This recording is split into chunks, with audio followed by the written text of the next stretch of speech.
Hello and good afternoon, my dear students. So welcome back to our second digital lecture in methods in the Euromed class on research methodology. I hope the last week's class was quite understandable for you. We were talking about policy analysis and policy change, and I was giving you the basics. Today I will talk to you about the so-called policy cycle, and that will bring us much closer back to our topic of methodology.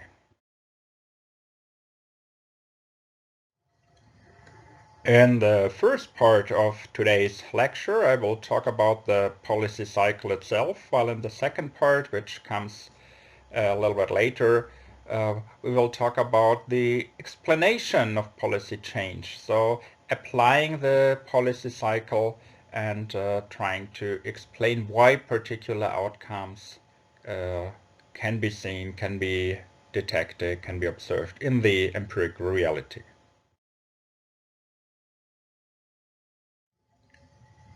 In the last session, I was talking to you about the systems model by Easton. If you remember, we had the input from the environment, we had the political system, and we had the particular output. That output again had a particular impact on the political environment.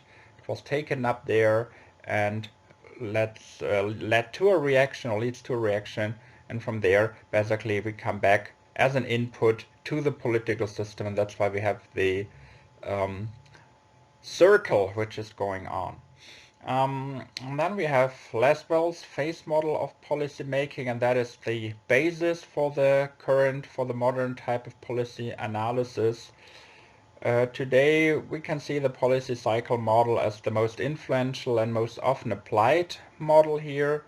And of course it's an ideal type model. So in practice, of course, we can see an overlap of the phases and all that sort of thing. But let us go deeper into the idea of the policy cycle model, and from there we have a really good starting point to do the analysis.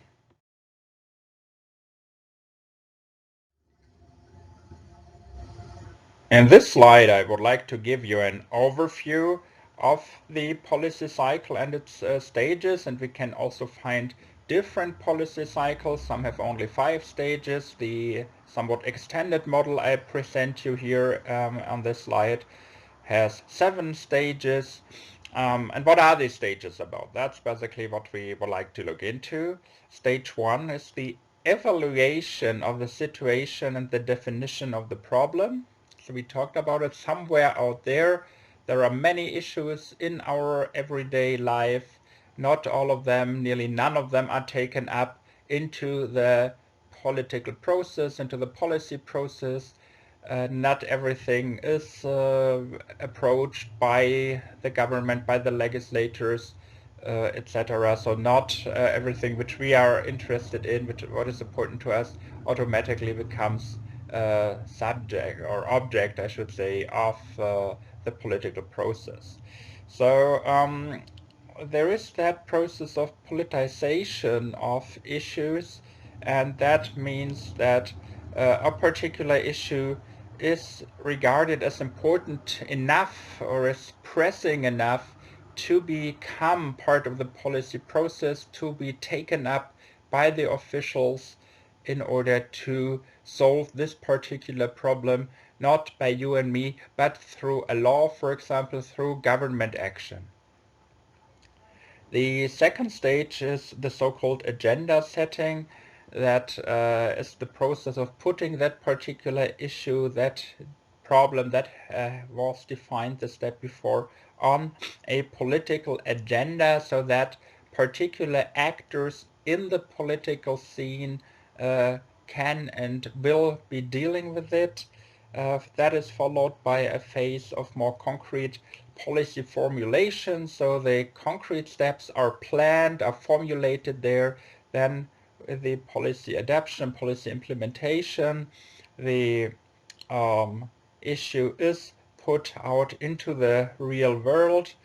implemented, as we say, then the policymakers look into the effects. Does the measure, does that, what they have done, what they've implemented really show the effects which they want to see?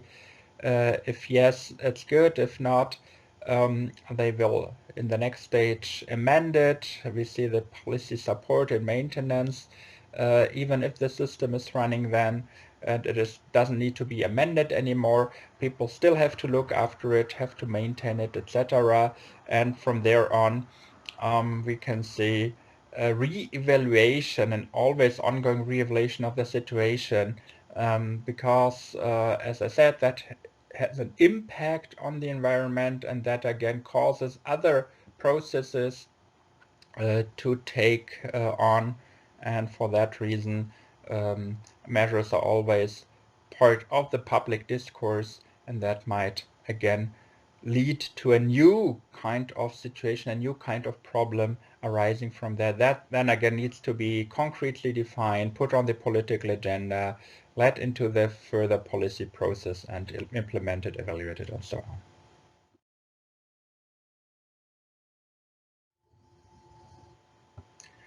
This slide here provides you basically with the circular nature of the policy process. That's also why it's called the policy cycle, something like round, never really ending.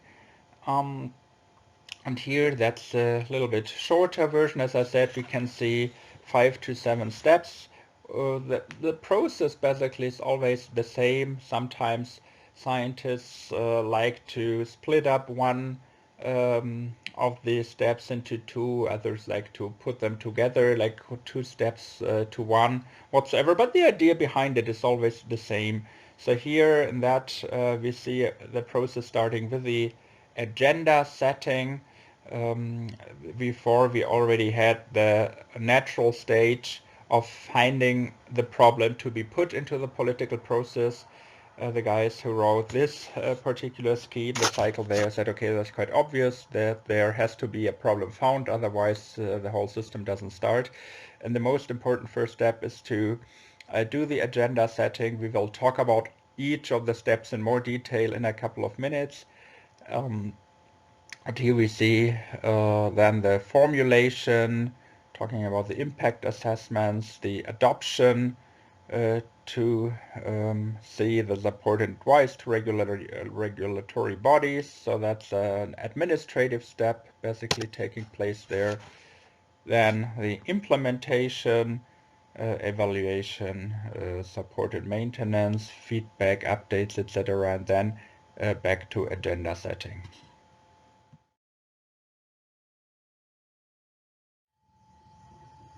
So let us look closer now to the individual steps here. So we start with stage 1, the recognition and definition of the problem. This step identifies new issues that may require government action. The old understanding of politics was that there are objectively existing problems out there which only need to be perceived by the authorities, by the government. So these problems are always there, and at one time or another, the government just has to say, oh yeah, that was the problem here, we haven't taken care of it, so now we do that. A more modern, a more current understanding of politics is that problem perception is a rather socially constructed process. So it's not just problems which are already out there, but issues that by particular groups, by particular interest groups are regarded as a problem, and then they formulate it as a problem. They put it out to the media, to the television, they talk about, they write about, and they make clear that to them it is a particular problem. Maybe if they hadn't raised it, nobody would have been interested in it or just lived with it. But because these groups, for example, non-governmental organizations who see there is a problem with that or that, they come up and tell the story and try to convince people, hey, look at that, haven't you realized that's a real problem?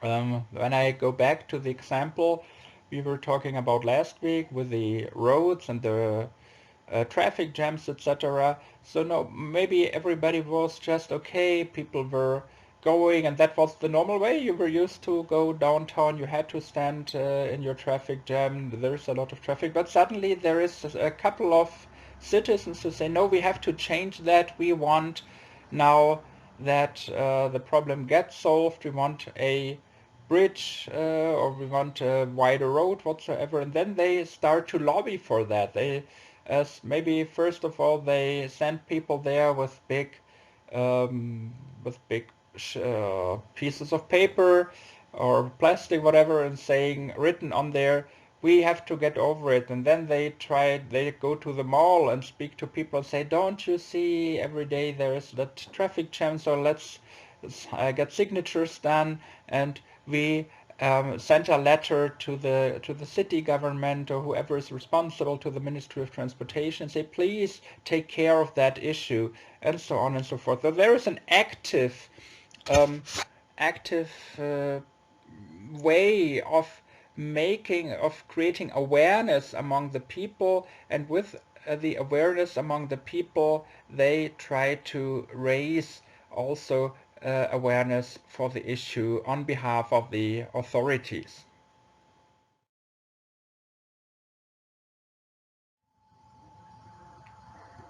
As I just said, that is one way of creating awareness. Of course, we have authorities, we have ministries, and there are many able people sitting there, and they already, before problems occur, think about possible problems that might occur one day and how we can prepare it. So, for example, let's take the current corona issue. Um, of course, governments like the health government, like the health Ministry of Health, etc., but also international health bodies like the WHO, the World Health Organization, they all have thought about the possibility of a viral outbreak and how to react to that. That is not only with respect to biohazards like that, but also with respect to other issues like natural disasters, like terrorist attacks, but any other type of problem. You want to make your society and your political system be able to cope with challenges. And that's why people already think about, before the challenges occur, how can we deal with them potentially. And that is why people sit in the ministries, people sit in the universities whatsoever, and they work out solutions without the problem currently being there. That's what Cohen, March, and Olsen named the garbage can model.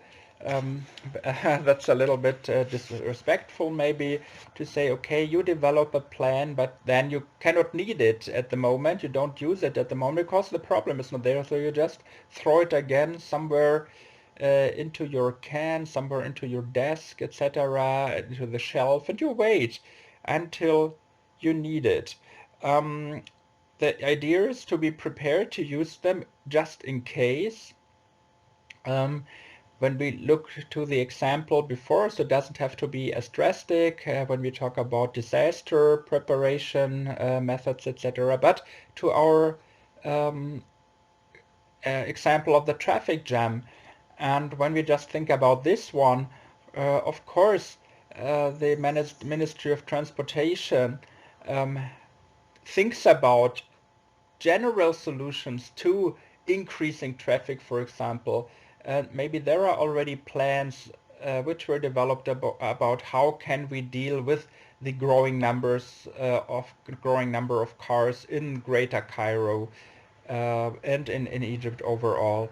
And one way could be a general system of increased metro lines, of more metro lines, of parking lots next to the metro lines, for example, where people who come from Sheikh Zayed or who come from 6 October can leave their car there, maybe even for free, so just park your car, then drive with the metro downtown or to Giza or wherever, and when you're come back from your work, you just go back to the metro, go back there 20 minutes on train, no traffic jam, and then you go to the rail and train station, to the parking lot, take your car, and another 10-15 minutes you're home. So you save a lot of time. So that could be, for example, something already worked out in the ministries, and when the problem is raised by the citizens, as said before, who are really maybe fed up with all the traffic jams, they address their wish, please do that to the people, and the government can say, yeah, we already work on that, we already started to build the metro, we already started to build the parking spaces, so take one more year maybe in patience, and then everything will look good. So things like that are already out there.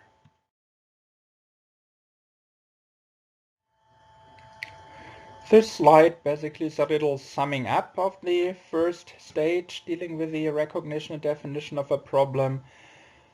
Here you can see issue raising normally happens through stakeholders who want to attain a particular interest. They see a problem and they want to raise awareness there. Thus, the objective problem is directed into a particular direction. The idea how the stakeholders wishes to have the particular solution. In this context, of course, the role of mass media must not be underestimated, because through the means of mass communication you can raise awareness in the political discourse, you can influence the political discourse, and that of course can create a particular pressure on the respective authorities, on the government, to react to the formulated needs of the population, to say, please, dear government, we see a big issue there, would you please take care of that issue, because that would make us more happy, more satisfied, but of course that would make the whole system again maybe more efficient. That is also what you as government want. So that is a dialogue between the people and the government. The people demand something, ask the government to provide it, and the government, for good reasons, can take up that issue, discuss it in the political channels, and try to provide a good solution. And with that, basically, we move to the next stage, to the stage number 2, where the wider public, that in the first stage, of course, plays an important role, increasingly gets excluded from the policy process, because now the specialists and the government agencies, the legislators, etc., step by step take over.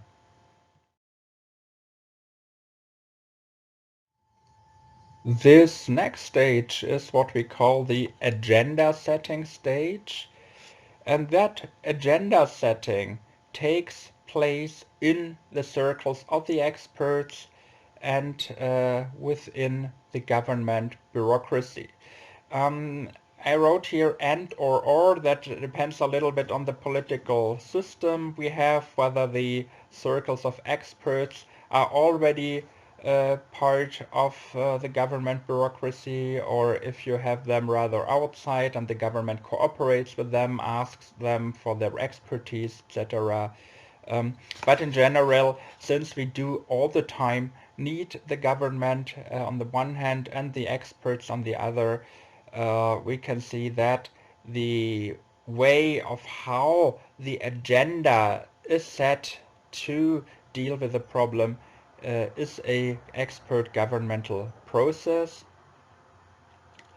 The requirement for that, of course, is that the publicly perceived and formulated problem is also regarded as politically relevant.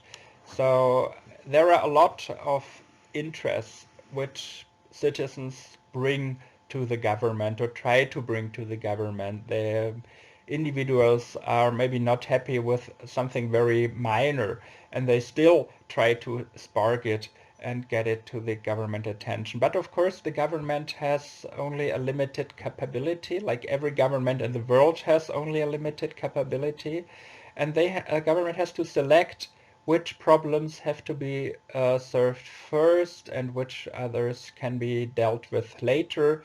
So first, problems come first, of course. So the most important issues have to be addressed with priority. And that is also part of the selection process, whether something is politically relevant or not. Howlett and others in 2009 asked that question in their work: why do some issues get addressed by governments while others are ignored? That can of course have political reasons, but as I said, normally it has to do just with the limited capabilities of each and any political system. It's just like in the market economy or anywhere in the world. So each individual likes to maximize the fulfillment of his or her needs, of course, but we know that we just have a particular amount of money available each month, and we have a lot of wishes. We would like to buy the brand new Porsche and the brand new BM or Mercedes or whatsoever, and we would like to have the latest cool clothes and the cool shoes and the newest PlayStation, the latest smartphone and everything. But of course we cannot afford everything at all at any time. So that's the same with governments. The government has particular number of employees, they have a particular amount of money available, etc. For those reasons, the government also has to be selective when it comes to putting things on the political agenda. When we take a closer look to the process of agenda setting, we can see particular scenarios, particular models which can explain to us how or why it comes to agenda setting. In that case, intentional agenda setting. Intentional agenda setting means that we, by intention, purposefully want to put a particular issue on the political agenda. As we will see, sometimes maybe we don't want to put it on the agenda, but the problem just comes and puts itself more or less on the agenda. But in that case, the problem consolidation means that there is a particular problem that that gets into a consolidation process. That can be, for example, the emergence of environmental policy. So in a particular time in history, for example, there was a raising awareness of green issues. We could, for example, see effects of environmental pollution on rivers, on forests, etc. And there were more and more people saying, wow, there is something wrong. We can see the water is looking bad, it's smelling bad, we can see trees are dying.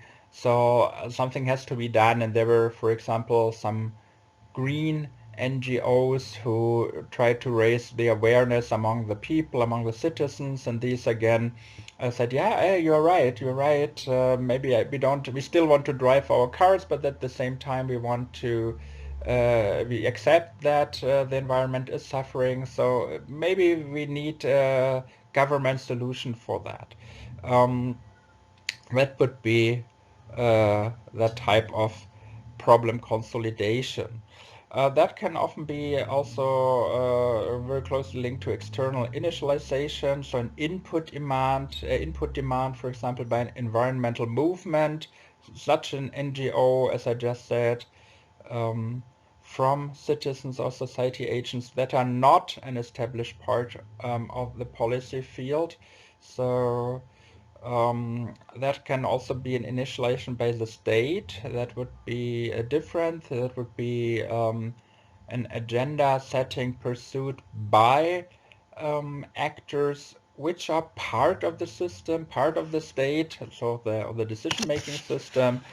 For example, the highway fees in Germany were an example. So the government itself came up with the idea to put fees for driving on the highway. So they have not been realized yet at the moment, but the government thought it was a good idea to generate some extra money. So the actor was the state itself, the government itself, which put it on its own political agenda and therefore also on the political agenda of the members of parliament, etc., who had to maybe do the legislation on it.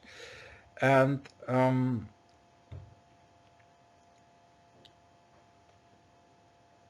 that shows us basically what types of intentional agenda setting we have, and from there we move on to other forms.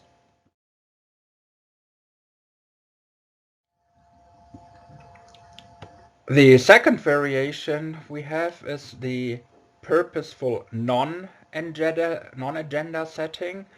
What does that mean? That means on the one hand, just like in the cases before, we have a purposeful action by particular actors, but these actors decide not to do anything. So the political decision makers in that case decide that it is not necessary, not required to take any relevant political action there. It is possible that we can see a willful, a purposeful, and systematic ignoring of a particular problem. So we can see that in many political systems and many occasions, that for whichever reasons a particular problem is ignored because maybe the government thinks it's too hot a topic to address whatsoever. But it can also be the expression of power distributions within a political system. For example, we have particular veto players who prefer the status quo.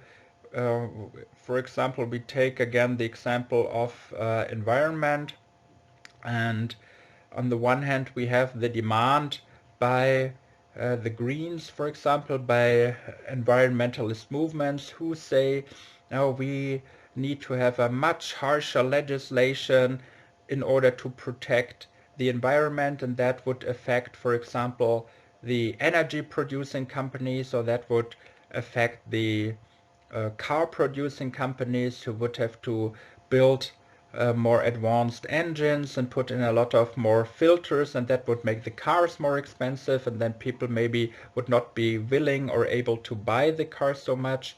Or the same with respect to the energy producing companies. For example, at the moment it's quite cheap to produce energy by coal.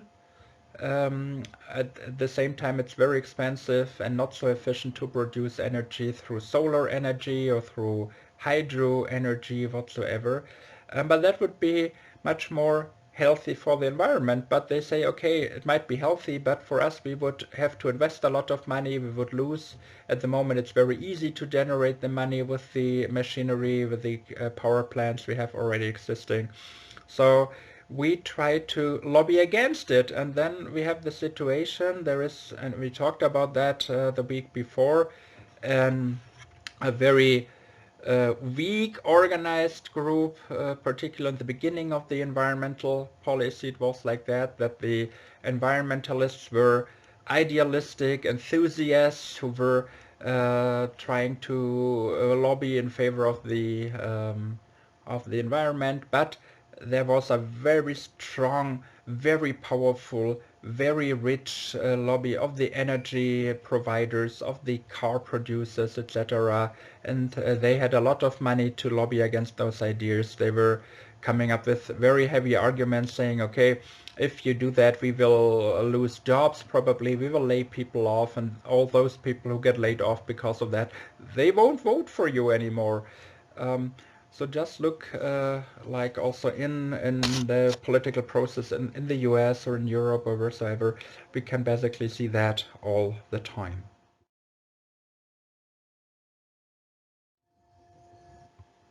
Yet another way of agenda setting, and I already alluded to that 2 slides before, is the so-called unintended agenda setting. So that is what I said, when the problem basically puts itself on the agenda and there is no way basically to ignore it.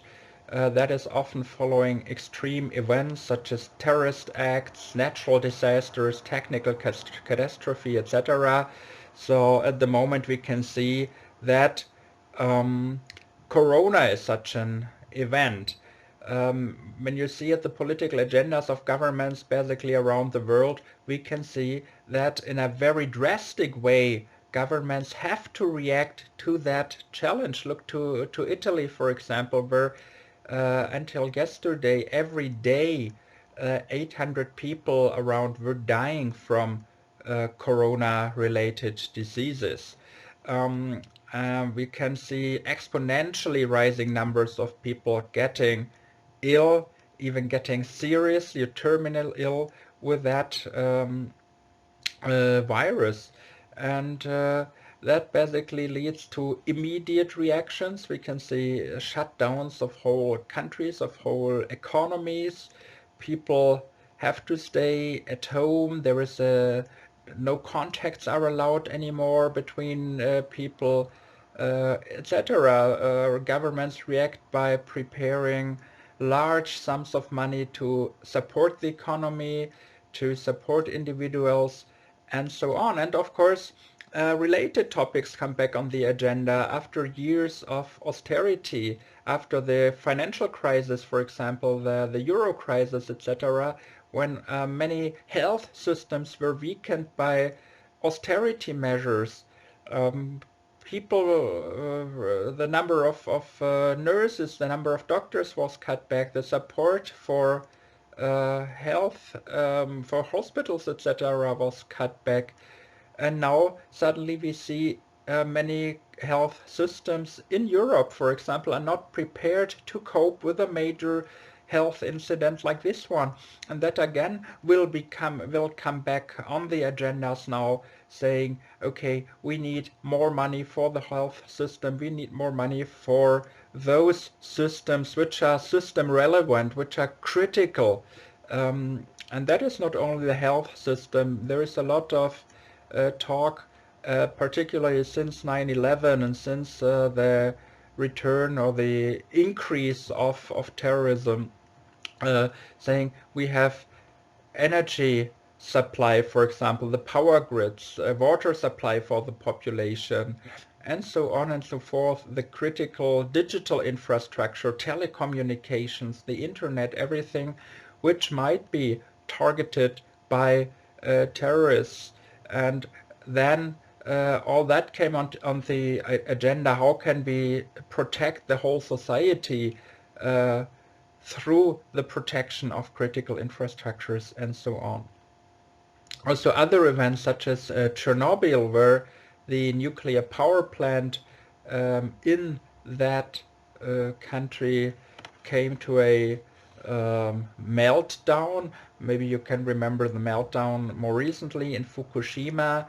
And both of these events, which led to a high number of immediate casualties of many people who were radiated and were dying immediately, that led to a big rethink. Right from one day to another, environmental policy was a top issue on the political agenda. In Germany, for example, the Ministry for the Environment was created. Environmental protection and radiation security, all that suddenly was being addressed by high politics. And Fukushima, for example, from one day to another led to the so-called energy turn in Germany, where basically driven by the Chancellor Angela Merkel, turned away Germany from nuclear power, in which it was quite well institutionalized. Also corporations were very much holding expertise in nuclear power, etc., to alternative forms of energy. So since that event in Fukushima, electricity prices in Germany have gone up quite tremendously in order to have money available for new energy producers, particularly from wind power and solar power. Or when you look, for example, at 9/11, I already talked about the impact on critical infrastructures, but also the aviation security legislation was affected by that. We had on the political agenda suddenly laws? Is it allowed to shoot down commercial passenger airplanes if they are hijacked in order to prevent even higher casualties if such a plane is, for example, flown into a soccer stadium, into another World Trade Center, whatsoever. So, and in this context, often relevant are the so-called garbage can models. So we talked about that a couple of minutes before, where the ministries already have worked on particular scenarios and tried to come up with how to act in that, if that should happen, what can we do? And there is already ideas, at least plans, models to adopt and to implement in the current situation.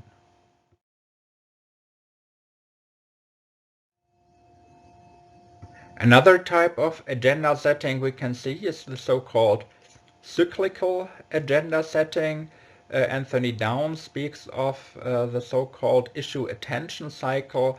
That basically has to do with topics, with issues that re-emerge on a regular basis, and then they are part of the political discourse or the public discourse. Suddenly all people talk about it.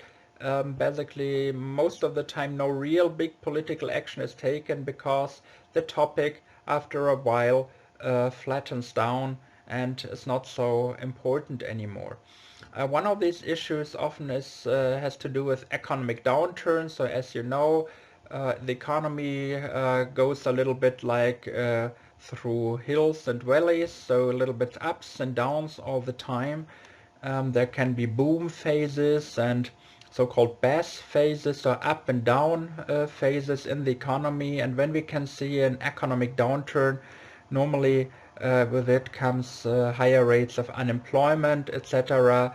And to react to that, we can always find the same type of measures when it's on the agenda. So these measures also come back on the agenda, like maybe government subsidies, or on the other hand austerity measures. So we can see that regularly coming, and when the economy is doing better again, also these measures go back and other measures come on the agenda, like maybe cutting down on government subsidies, let the market do it until the next downturn comes. Also regular public announcements, such as the publication of unemployment statistics or the publication of other particular economic data, normally lead to the same kind of discussion, to the same type of actors trying to get their ideas on the political agenda. And since that's regular events happening, also the attempts to put something on the agenda, the attempts for agenda setting, basically come and go in a cyclical manner. So, as I said before, these issues regularly appear on the agenda, they slowly disappear in many cases, and unfortunately often also remain largely unresolved.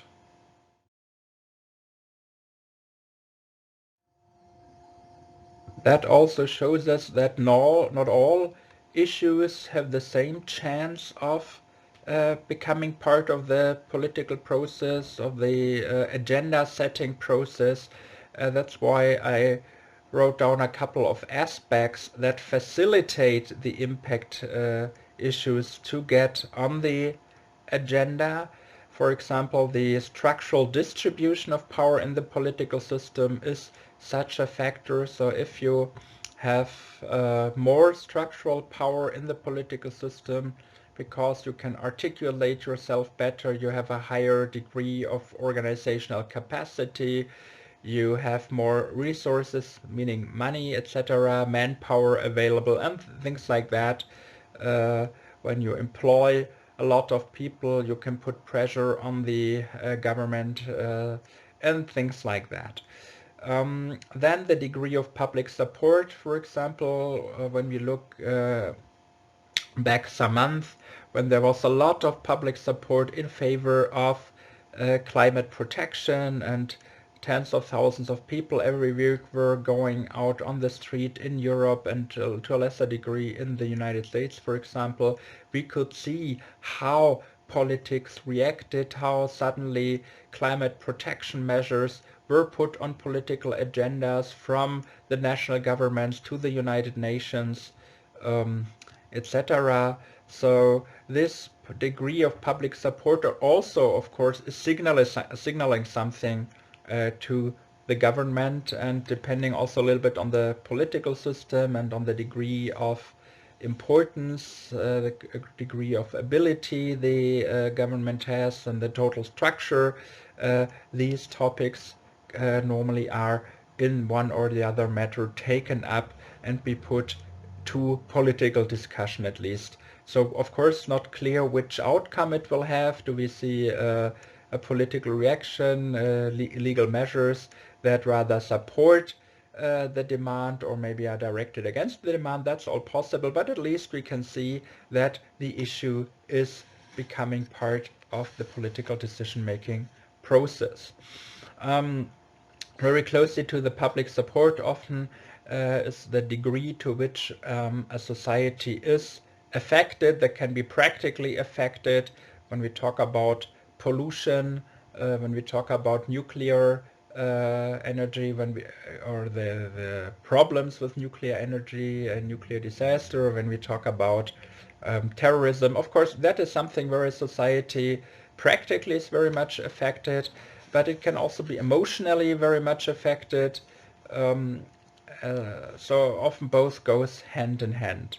The degree of urgency, of course, so at the moment, take the corona crisis again, that's a very urgent, very clear and present danger, so there is no time to talk for 1 or 2 or 3 years about it, which measure shall we take, but now quick action is asked. The degree of complexity, issues such as climate change cannot be easily addressed, and we cannot actually say, okay, from today to tomorrow we will close all factories and then the problem is solved, because then we are confronted, as we are at the moment, by the way, also confronted with the issue how to deal with the economy, how to deal with the people, how can we generate the resources required for the people to live, to work, not to starve, to fulfill their needs, etc. That is very complex, because human society is very complex, and the issue of fulfilling the needs, of providing the means for that, are complex as well. Of course, the degree of novelty might have to do it, and also the degree of symbolic meaning, which again is very closely linked to the emotional affection of the society.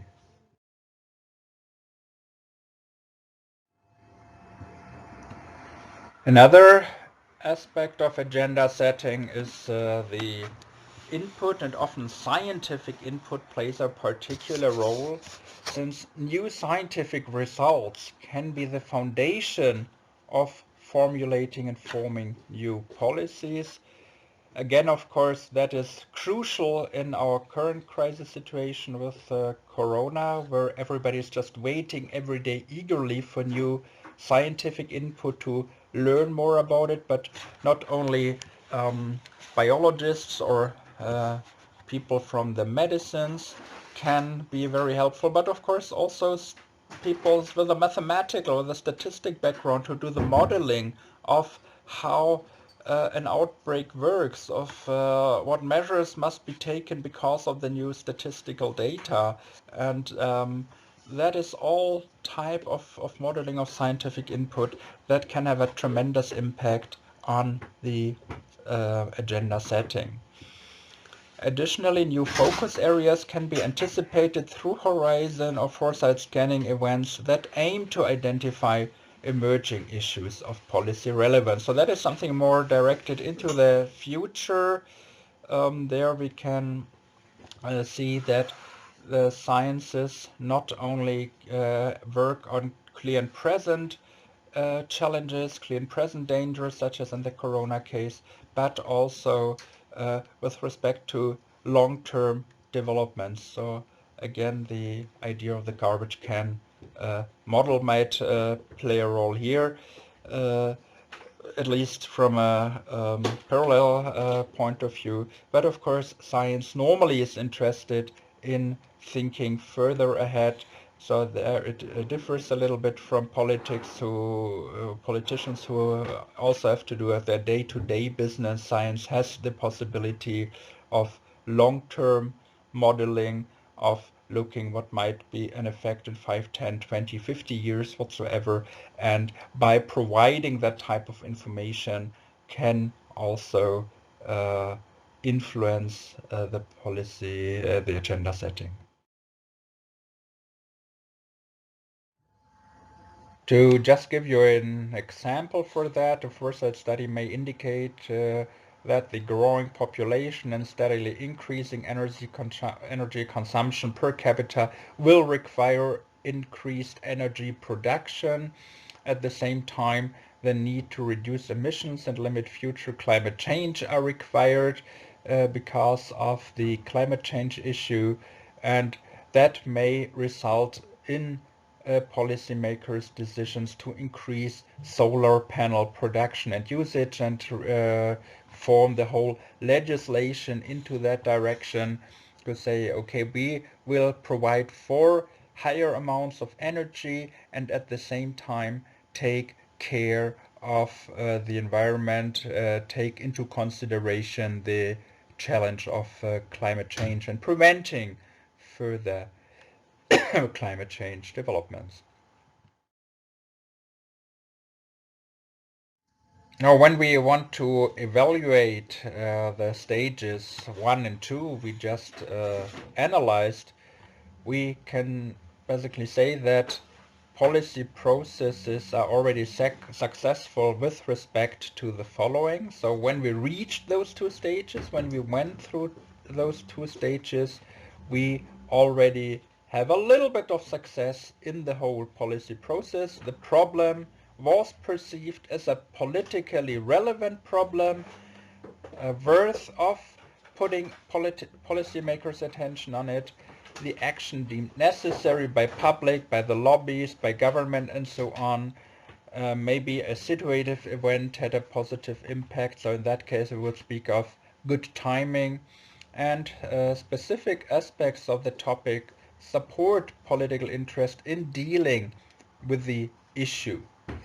The next steps now would be the development of concrete aims, of concrete means, and concrete ways to address the issue. So that would be the policy formulation, and then the need of political approval. That would be the phase of policy adaptation. So when we talk about the formulation of policies, we can see that we are in a step that defines the structure of the policy. Several relevant questions must be addressed in this context. For example, what goals need to be achieved by the policies we attain to do? Will there be additional implications apart from the one we intend to get? What will the costs be involved, and how will key stakeholders react to these effects?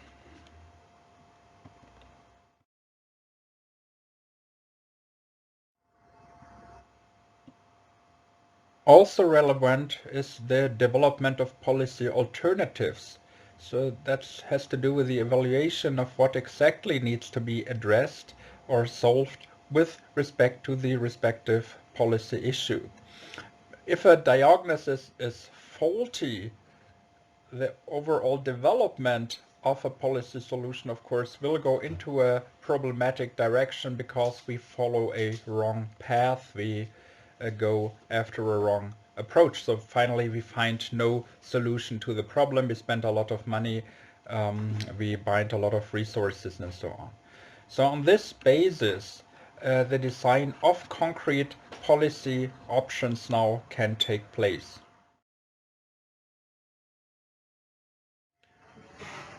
At this stage, we still see the participation of several key stakeholders.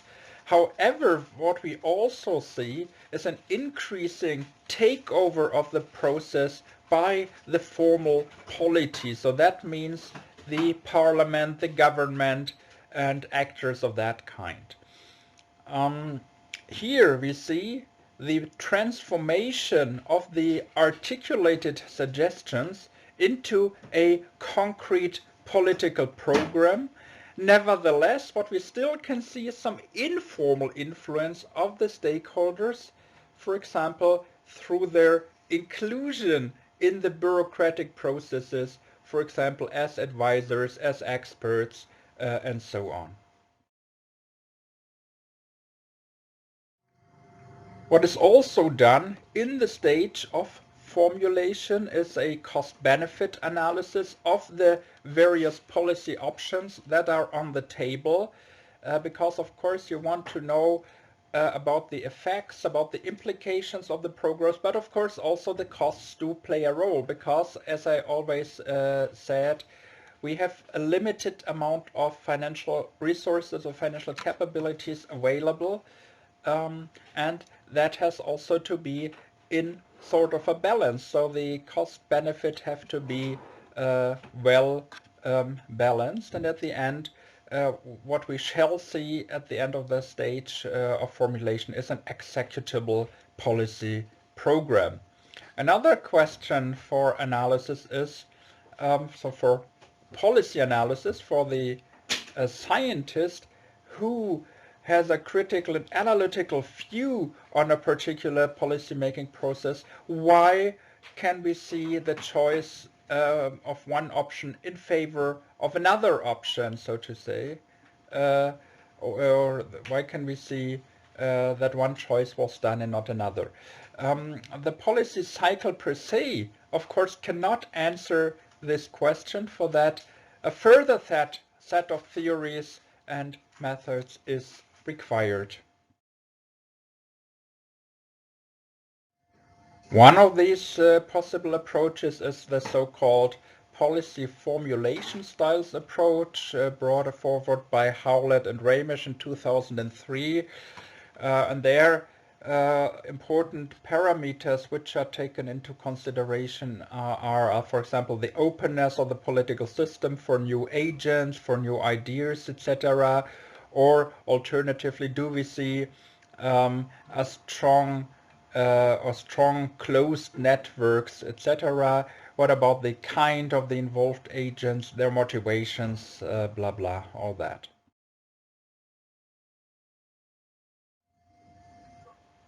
This approach is suitable, for example, because it can help in the generation of testable hypotheses. So you remember our session on hypothesis, and in that case such an H1 could sound like: the more closed a policy is with respect to the entrance of new agents, the more likely it is that there will be only changes in the political instruments instead of substantial policy changes.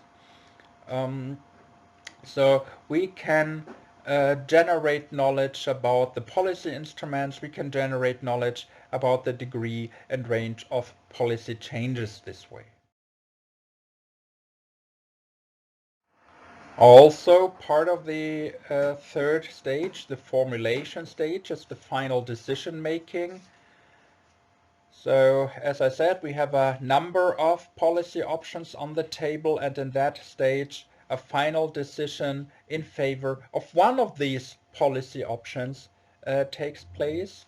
There is no longer now the negotiation on what the policy should look like, but now how we move on to the next stages, meaning who shall execute this particular policy we decided upon in practice.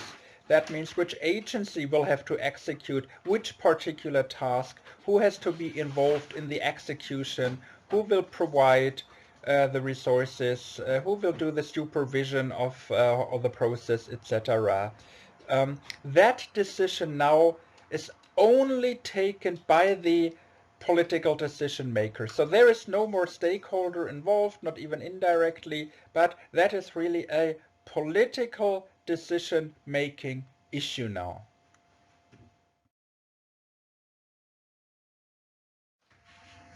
Again, from an analytical point of view, the so-called multiple streams model helps us explain more and better this particular process. It is considered to provide the best conceptual insights in terms of the presence and influence of policy entrepreneurs and their role in the emergence of so-called policy windows.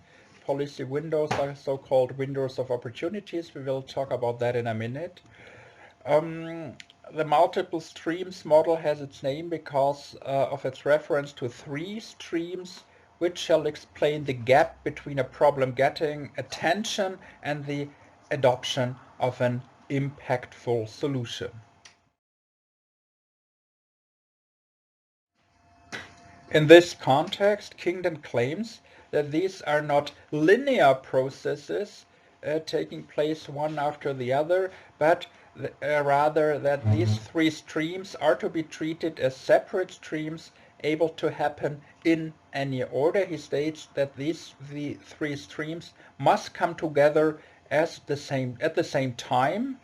So these streams are that a window of opportunity must exist as well as a viable solution combined with the motivation and the opportunity of the policymakers to select the solution. So in that window of opportunity, we see the coming together of the streams in order to enable action at all. So what now are these three streams? These three separate streams that must come together at the same time. On the one hand, it is the so-called problem stream. The second one is the so-called policy stream. And the third one is the so-called political stream.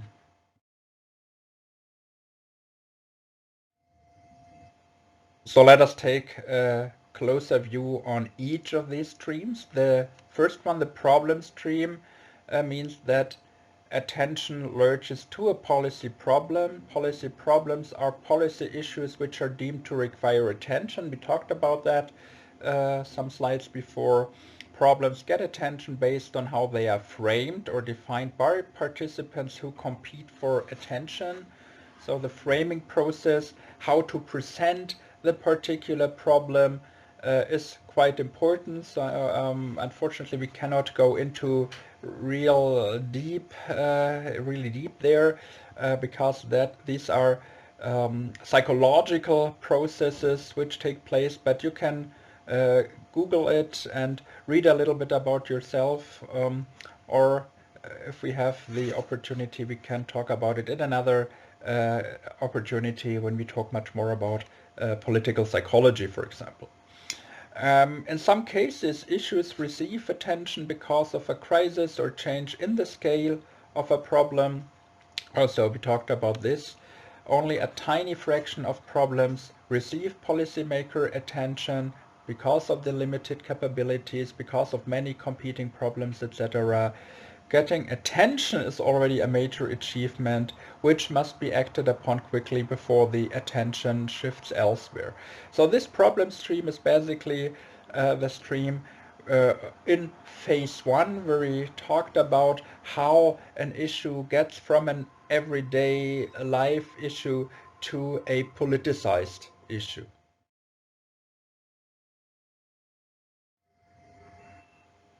When we now look to the second one, the policy stream, we see that it deals with the solution to that problem becoming available. So while attention lurches quickly from issue to issue, viable solutions involving major policy change, of course, take their time to develop.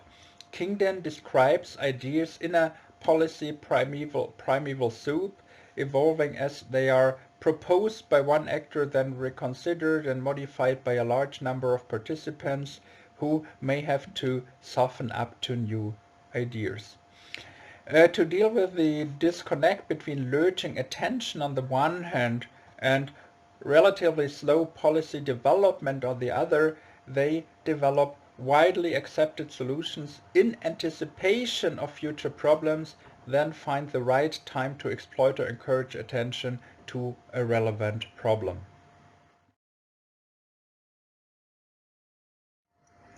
The political stream, which is the third stream which has to come together, is the one dealing with the policymakers having the motive and the opportunity to turn into policy. Policymakers, of course, have to pay attention to the problem and be receptive to the proposed solution. They may supplement their own beliefs with the perception of the national mood and the feedback they receive from interest groups and political parties and so on. So that is basically the third stream.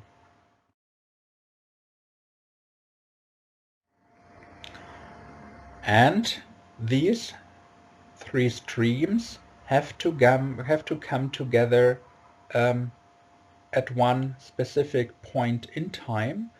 That's what is called the window of opportunity, and such a window of opportunity is needed. Some people also call the window of opportunity the margin of opportunity or the critical window. So you can see there are a number of expressions out there, but whatever they call it, always they mean a period of time during which some action can be taken that will achieve the desired outcome.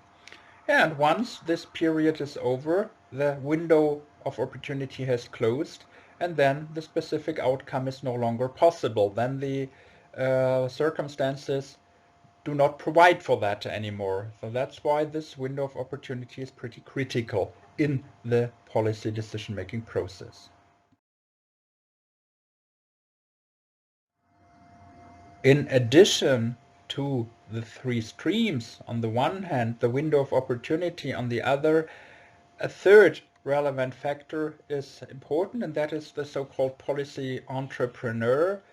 A policy entrepreneur in that case refers to an individual who takes advantage of the opportunities provided to influence the policy outcomes to increase their self-interest. Political entrepreneurs are most active in the policy stream, creating solutions to potential problems and bringing them forth to the agenda setting process.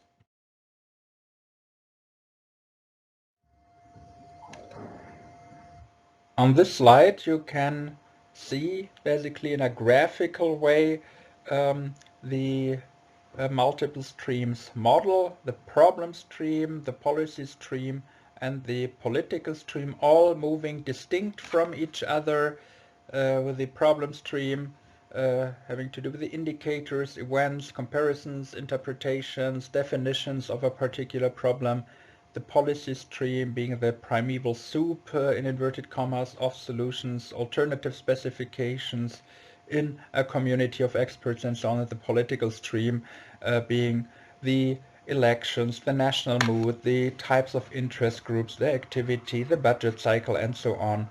And all of them coming together in one particular point in time in history where they get coupled. That is that window of opportunity, policy window whatsoever, and at the same time the existence of policy entrepreneurs who are active in coupling these streams and getting in their ideas. And when that all is successful, we can see a new item on the policy agenda. So when it comes to analyzing it, you basically have to take a time frame and within the time frame see or try to analyze the development of these particular streams. And in order to do that, you have to isolate the streams, identify their relevant aspects, operationalize them, conceptualize them, and so on. Try to define when the policy window opened, why it opened, who were the relevant entrepreneurs, the relevant actors, and then you can explain why a particular issue became a policy issue and particular policy decisions and outcomes were to be seen. Basically, why that happened. That's your way to the answer, why it happened. Why did that and that and that occur? Okay. And for that you have to be aware that policy does not proceed neatly in stages in reality. To change policy, the coupling of problems, solutions and political opportunities is the normal thing. It is important to take care of that, and that there is an important role for particular actors, the policy entrepreneurs.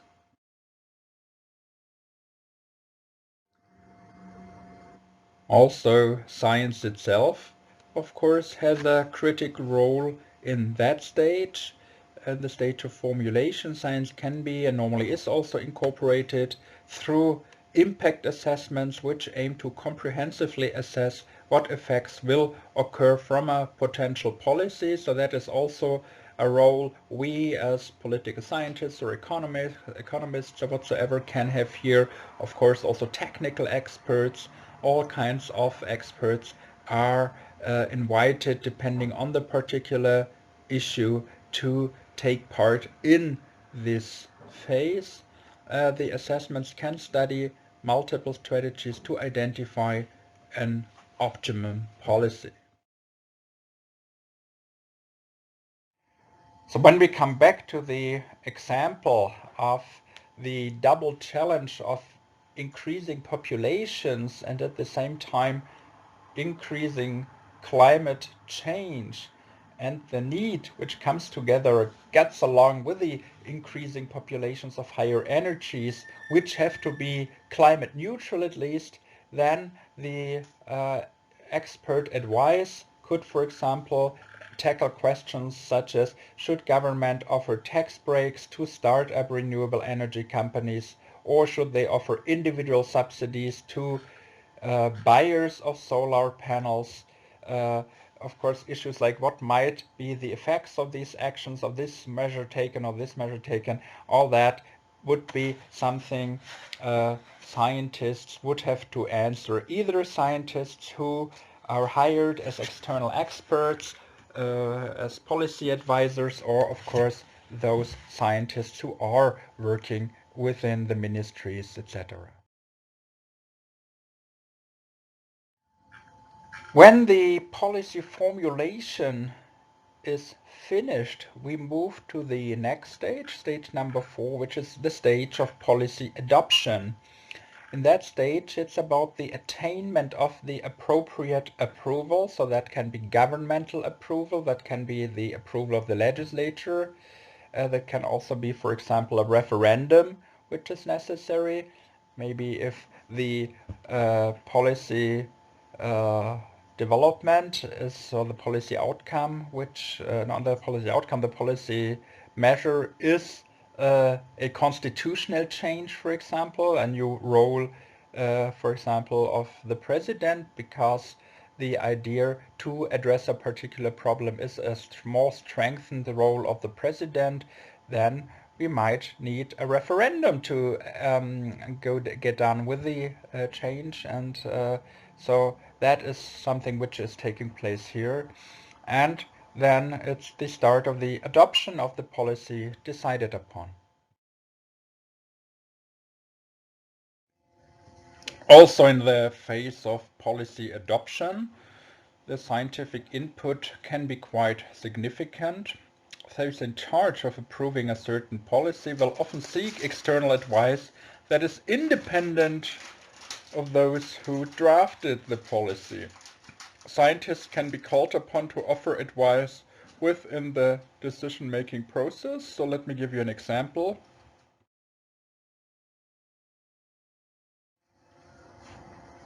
In this example, we also come back to that challenge of energy increase versus the increase of climate change effects. And there a nationwide policy to increase solar capacity can be implemented by the national government. Changing a law will require, however, a vote in the parliament. So that is something your constitutional legal advisors or your political advisors could give you, and that might also have an impact on the way how particular policies are implemented. So maybe because of the constitutional change might need more, would be, well, raise higher stakes, for example. The political decision makers might try to find ways around that, things like that.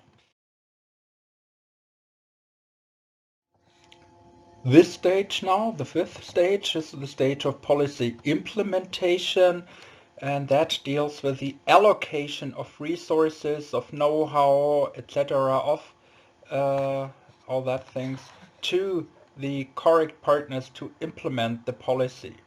For example, that might include the creation of an external organization to carry out the relevant actions, but also the monitoring to ensure a correct policy implementations are element of this stage. And here too, we can find scientific input. For example, scientific advice can logistically support the policy being implemented. Scientists can provide methodological guidance to policy workers and advisory bodies who implement the policy.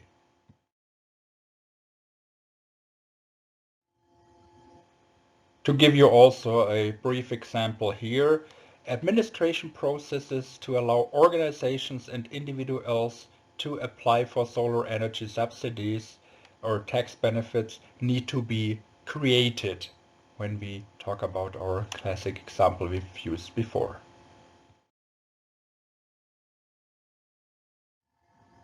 The next step now in the policy cycle is the phase of policy evaluation. This step assesses the effectiveness and the success of the policy chosen. Important questions, or the important questions basically at this stage is, did any unpredicted effect occur? These assessments can be both qualitative and quantitative in nature.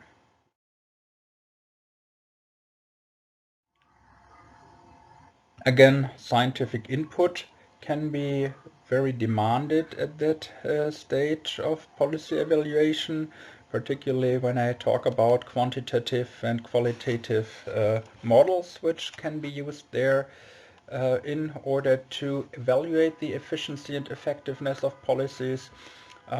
That would again require particular models. We will talk about that in detail in the next session again. This one shall give you the second part, of course, of our policy analysis in general. And for next week on, we will again be very deep into the methods themselves, which we need here. Of course, in practice, this can be done, so the evaluation can be done independently or working together with the policy implementer. So on the one hand, there can be just a scientist working at a university being interested in that topic, and from a completely neutral point of view observe that and take the data and just run his own research, or he can be asked by the policy implementers to do it together with them and to provide those directly with the results of the research. When we come back to our solar energy example, also here we can find possible examples of the application or in the policy evaluation process. So for example, the UK and Germany introduced highly efficient solar energy policies. Energy production at certain times of the day and year have substantially increased. Occasionally more energy is being produced than is needed, which leads to further questions about how to handle the excess energy.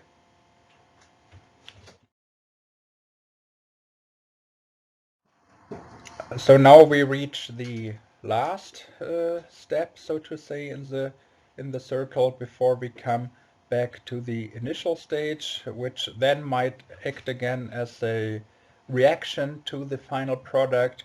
This stage number 7 is the support and maintenance stage. This steps now studies how the policy might be developed further. It can also provide additional support for its continuation. Alternatively, the policy can also be terminated if deemed redundant, ineffective, or accomplished.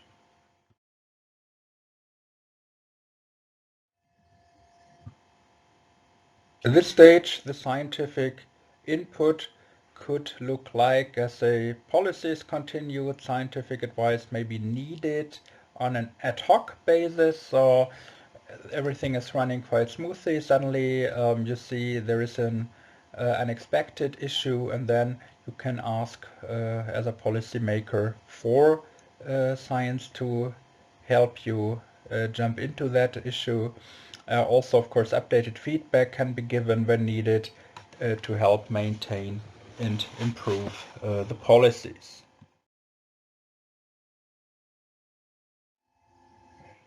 It might turn out, for example, that a policy, as a matter of fact, worked quite successfully, and at a later stage, you might ask yourself as political decision maker if it makes sense to continue it, if the aim has been reached for good and everything is running now also without subsidies, for example, and so on.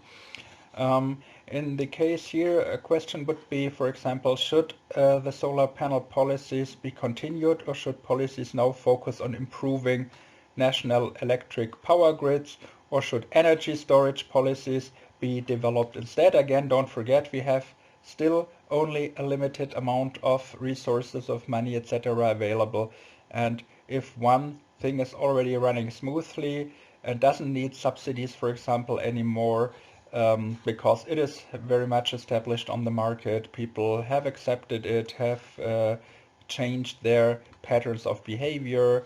The system now already is demanding for solar panels, etc. Then maybe it is much more effective for the well-being of society, of the economy, and so on, if money now gets redistributed into other fields, as I said, such as power grids or energy storage. And that is actually something we can really see in the German energy politics, for example, these days, that these issues have become now the new hot issues.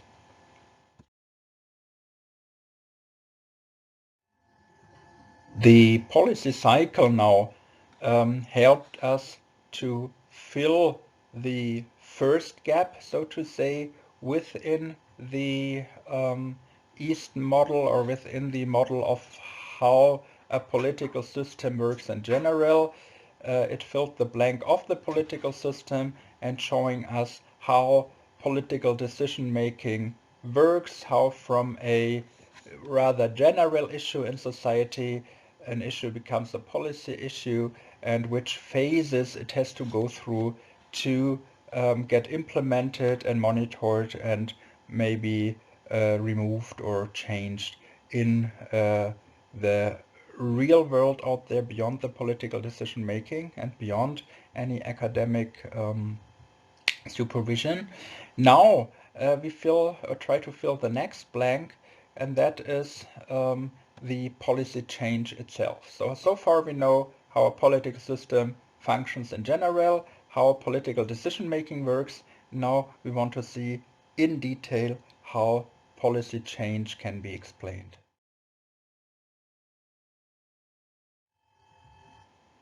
For this, we have different approaches to explain policy change. There are three major approaches I would like to address today.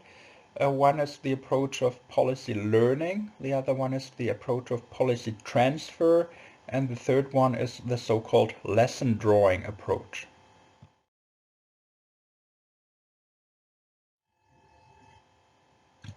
So what is policy learning? Policy learning is the increased understanding that occurs when policymakers compare one set of policy problems to others with their own in other jurisdictions. So we look, for example, trying to do something in energy politics in Egypt, and we see, oh, maybe Morocco on the one hand and Saudi Arabia on the others have been confronted with similar problems with respect to being surrounded by desert and so on and so forth, and they look how they did it. And from the experience and also the trial and failure or trial and error which had been there while Morocco and Saudi Arabia were working on these issues, they already can avoid particular mistakes the others have made, and they can take advantage of the already existing experience there. So that would be part of policy learning.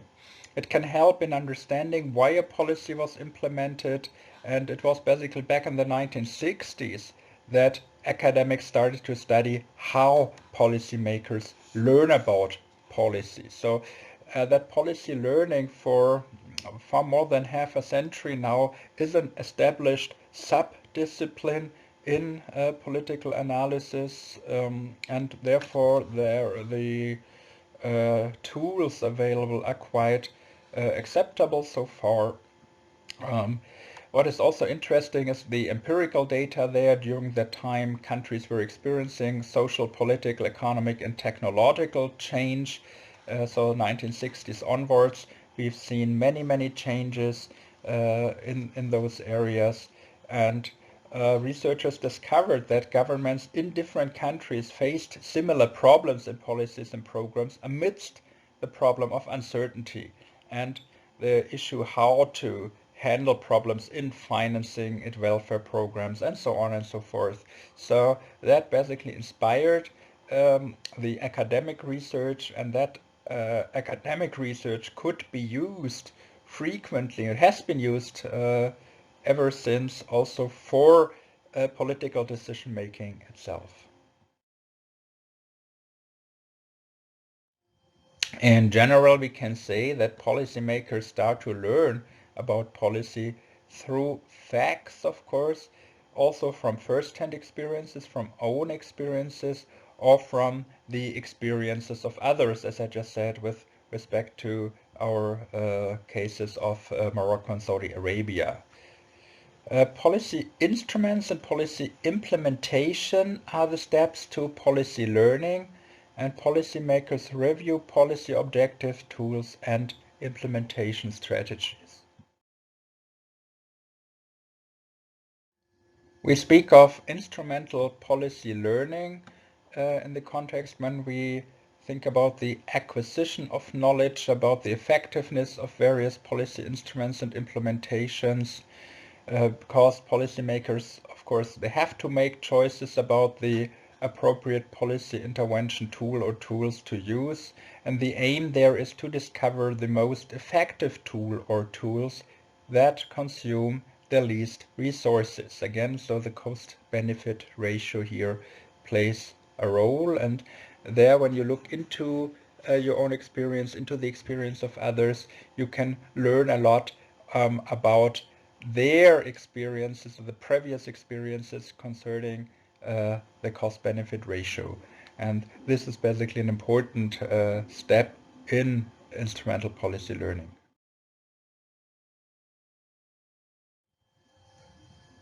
When I talk about that policy learning and in looking what others have already used, it is quite helpful to have something like a typology. We talked about typologies or about a categorization. And here we can see that policymakers can employ a whole set of possible policy instruments. Normally we can say there are 7 major policy instruments at hand. First one would be direct provisions, services that governments provide directly, such as, for example, publicly operated schools or public universities, public hospitals, things like that. So that's a direct provision, something the government pays for the building, it pays for construction, it pays for maintenance, it pays for the people working there, and so on. Second instrument available is subsidies, that is cash infusions given by government to reduce the cost for the producer or consumer. For example, that often happens with respect to farmers who then can produce basic goods such as milk, for example, cheaper, and they can therefore offer it cheaper, and that keeps the consumer prices low, and that is a basic provision by the government in order to enable a basic nutrition provision to its citizens. Another instrument, of course, is taxation, so that goes the other way around. That is the collection of money from individuals and or corporations, businesses, such as the value-added tax. That's the income side of the state, but it also has and have a particular effect when you put very high taxes on particular products, so that people do not use them so often anymore. For example, a high taxation on tobacco, on cigarettes, when you think that cigarettes and smoking causes major health damages to your population, and you don't want to outrule it, at least you can try to influence the people by having high taxes on that, and so they don't buy it too much. And on the other hand, you can also raise just low taxes on more healthy food than on not so healthy food, and so on. So you can have a sort of steering effect there. A fourth instrument would be, for example, a contract, just as between individuals or between companies. So that would be just an agreement between a government and a private law entity to provide goods or services. Of course, authority is a particular instrument, the government action implementing legislation with accompanying enforcement. So that is when the state shows who has the real strength in saying, okay, we decide that because we are the government and the people have to follow. We, together with our parliament, we come up with that particular bill, we make it a law, and then everybody has to follow, and if people don't follow, we will bring legal action against, we will send the police, we will put people to court, and so on. Regulation would be another instrument available for policymakers. Talking about here about government action driven by administrative action rather than legislation, governing domains such as the environment or public health. Even some private groups regulate themselves independent of the government. That can also be possible, particularly if large associations create particular rules, regulations for their members. And of course, exhortation as a last instrument, encouragement without coercion, such as campaigns against littering or encouraging fire prevention, or calling people so don't throw their, as I said, against littering, don't throw their trash on the streets whatsoever, put it to the trash can, so we all have a more beautiful environment, beautiful surroundings. So these policy instruments, either alone or in combination, are available to the policy makers, and after choosing a particular policy instrument or a mix of policy instruments, the details for employing the instruments must be arranged. Implementation, of course, carries risks of failing in various ways, so that can be ineffectiveness, that can be unacceptable delays, that can be excessive costs, which have not been thought about or have not been put into the calculation, and suddenly we see the costs are increasing whatsoever, or the instrument is not really effective, despite the fact that all forecasts went into another direction. Practices that improve success rates include setting reasonable expectations, allowing adequate time and sufficient resources, having clear communication and understanding policy objectives, minimizing the number of approvals, simplifying management structures, and aligning all relevant groups around the implementation, along with mechanisms to adapt the implementation in accord with subsequent experience to correct problems and take advantage of new opportunities. So all that will help to make the implementation a success. So that's the factors you have to, as a policymaker, to keep into insight, into consideration. And from a political scientist analytical point of view, these aspects are quite interesting to take into consideration when you want to analyze why a particular policy implementation was successful or not, or just partly successful, etc. That's the aspects to look into.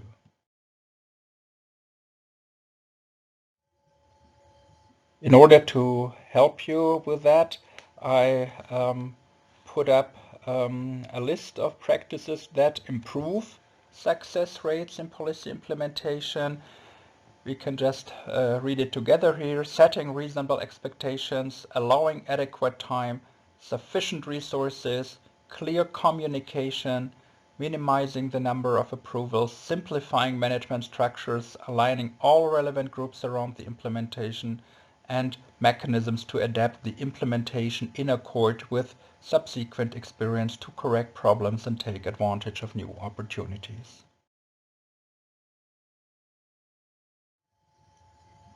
Next to policy learning, we have policy transfers. Policy transfers describe the transfer of policy solutions or ideas from one place to another.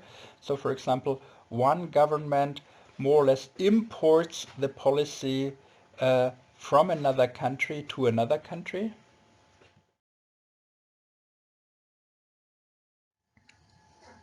Here, taken from a book about public policy, I found an interesting list of examples of widespread policy transfers. So what you can see here, for example, is the privatization of 8,500 state-owned enterprises took place in over 80 countries between 1980 and 1992. So the idea, the policy of privatizing state-owned corporations was something that was widely followed over many countries. So one country started, inspired by whatever, maybe the IMF institutions whatsoever, maybe by a new liberal oriented government in one country, and other countries saw, oh, okay, that sounds interesting, that's a good way to generate income, that's a good way, hopefully at least, to make the own political economy more stable, more efficient, and so on. But also with respect to other policies, like here the new public management approach was transferred. Policies to address money laundering, for example, have been adopted now by 170 countries in less than 20 years. Also, at least 140 countries, and that was back in 2005, have national environmental strategies. So I am pretty sure the number is much higher by now. Majority of countries have central banks, and most have introduced reforms to make them legally independent from government influences since the 1990s, and so on and so forth. So you can see that the transfer of policies into other systems is something taking place on a regular basis, is something pretty important, and something, if you want to understand how particular policy changes come about, they are really worth looking into. Third variation we are looking into is the so-called lesson drawing, and there we are interested, of course, how it works.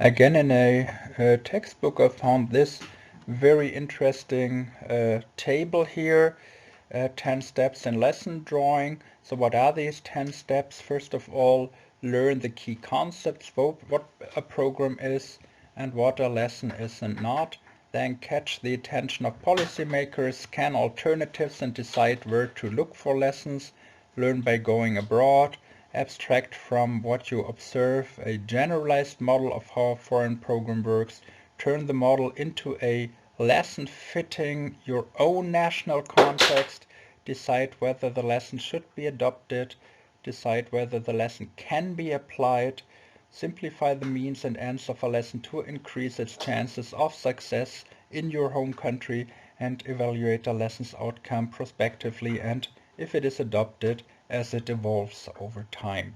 So that's basically the 10 important steps in lesson drawing.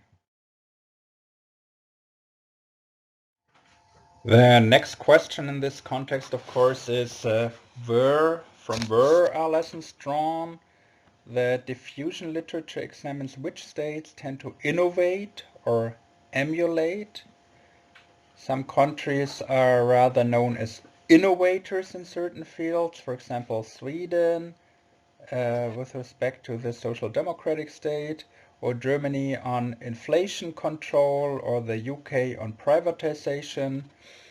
The US and also its various states tend to be major exporters of ideas. Some countries often learn consistently from the same source. For example, the UK is very much following the US there. When we look into other studies, we can see highlighting the reasons for borrowing from certain countries. For example, they share same type of ideology, they have common problems, or very similar policy conditions. And also globalization, taking it as such as a concept, has also reduced practical barriers to learning between countries.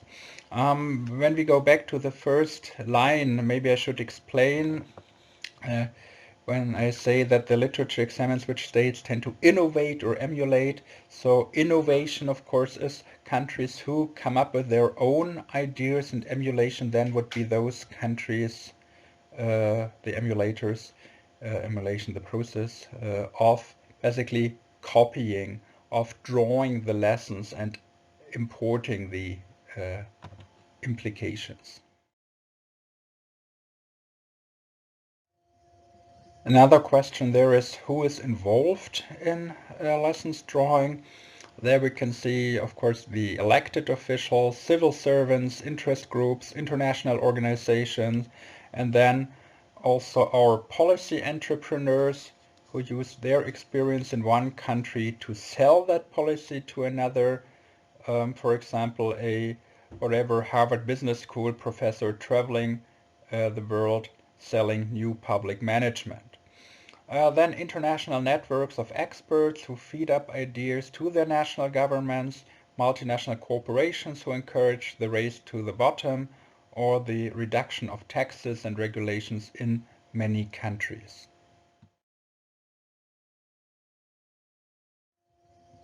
Then, of course, important the questions why transfer, and is it more a voluntary thing, or is it more a forced upon thing?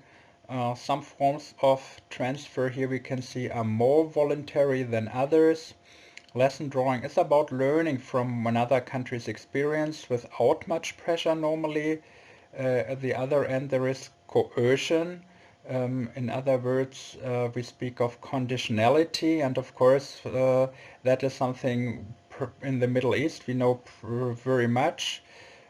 So with respect to the conditionality in the context of economic aid, for example, of development assistance, of well, that which comes only like also large loans, etc., by the International Monetary Fund, etc., which comes only when the socio-economic system is refurbished, when there is an opening to the market economy idea, to privatization, to opening up for world trade, etc., but also development aid, for example, or development assistance, which is conditioned by opening up for social changes, legal changes with respect to human rights, rule of law, those things. So that would be something, for example, very much done by the European Union in their relations to the others, while the free market economy is very much a thing of the IMF. So when countries are desperate to borrow money from the International Monetary Fund, they will feel they have no choice but to accept the IMF conditions, for example, which usually, as I said before, involves reducing the role size of the state in the economy. Then we have something called the obligated transfer. It's further to the left because, for example, member states sign up to be influenced by EU institutions, and indirect coercion describes countries who feel they have to follow the lead of others simply to keep up or to respond to the so-called externalities or spillovers of the policies of the other countries. That is, for example, very often seen in small countries which share a border with large countries. For example, Switzerland did that with respect to the European Union, even if it's not part of the European Union, but just to smoothen many things in trade and in transactions with the large European Union neighbor. In this scheme, you can see the Dulwich and Marsh policy transfer continuum.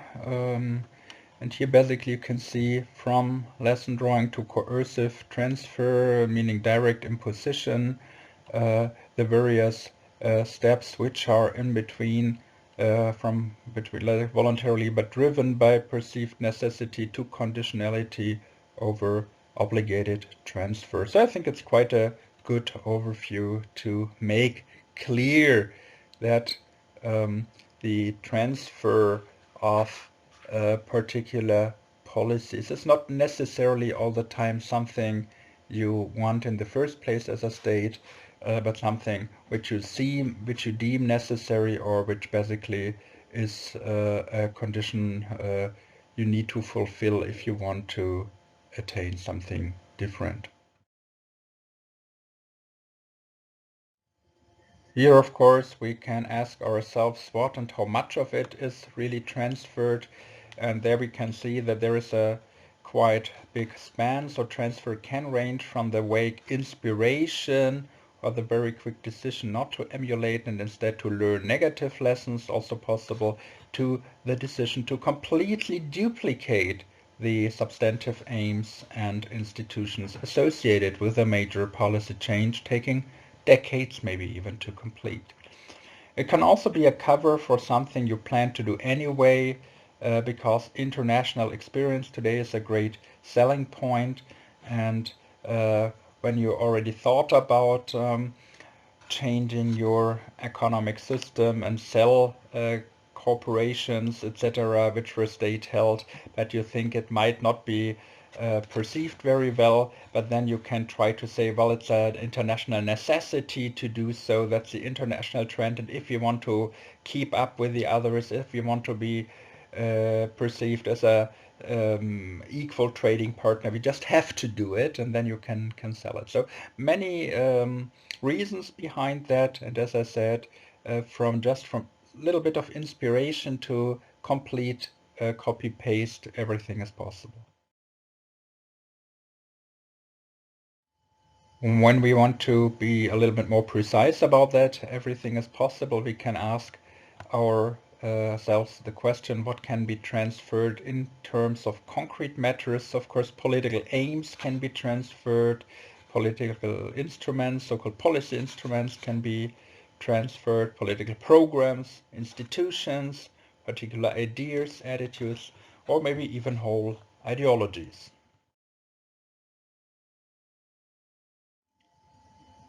What then determines the likelihood and also the success of policy transfers?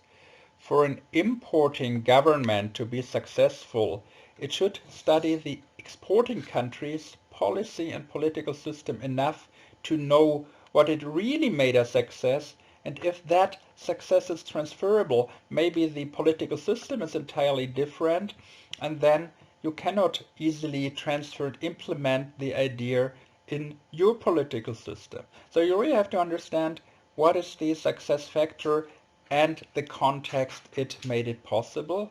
Often that is not done, unfortunately, and then governments may emulate without being particularly diligent. And that is really a big problem often, because it often results in failure, having to do with a lot of unexpected negative effects, etc. And sometimes it is not possible, since the policy may only work under particular circumstances, in particular contexts, and so on. And we may not always know what these circumstances are in addition.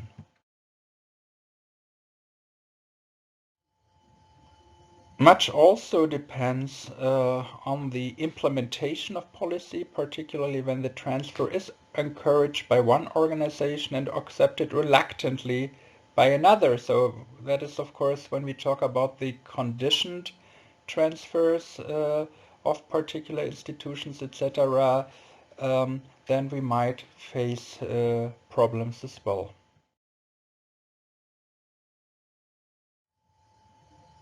How can we then try to find the ideal approach to lessons drawing? The first, of course, look for viable policy alternatives in your own past, also in other political systems, so which policy alternatives are out there and which really seem to be useful for you. Then based on this, try to develop as a country a tailor-made approach, like really something specific. Check if there is a transfer possible of the lessons into the new context. So please, no blind one-to-one transfer. That normally does not work. That can work only if country systems are historically, structurally, culturally, whatsoever, really very close, nearly identical. Rather, it is important to pay attention to institutional, social, political, economic, and so on contexts. Then it's also helpful to just do an application of particular lessons. For example, the application of specific policy instruments, and then try to do a prospective evaluation of measures, policies which are to be applied. For example, by taking reference to scientific comparative studies which have already been published. So that is basically the guideline to governments or to agencies of governments who have the task to implement and develop particular policies. For you as a scientist, for you as a researcher, you need to know about these rules, because there again you can see when policies fail, which were adopted, for example, where there can be particular reasons why they failed, because there was a blind one-to-one transfer, because there was not really made a tailor-made approach, but a quick and dirty, so to say, just take over without paying attention to the circumstances and so on.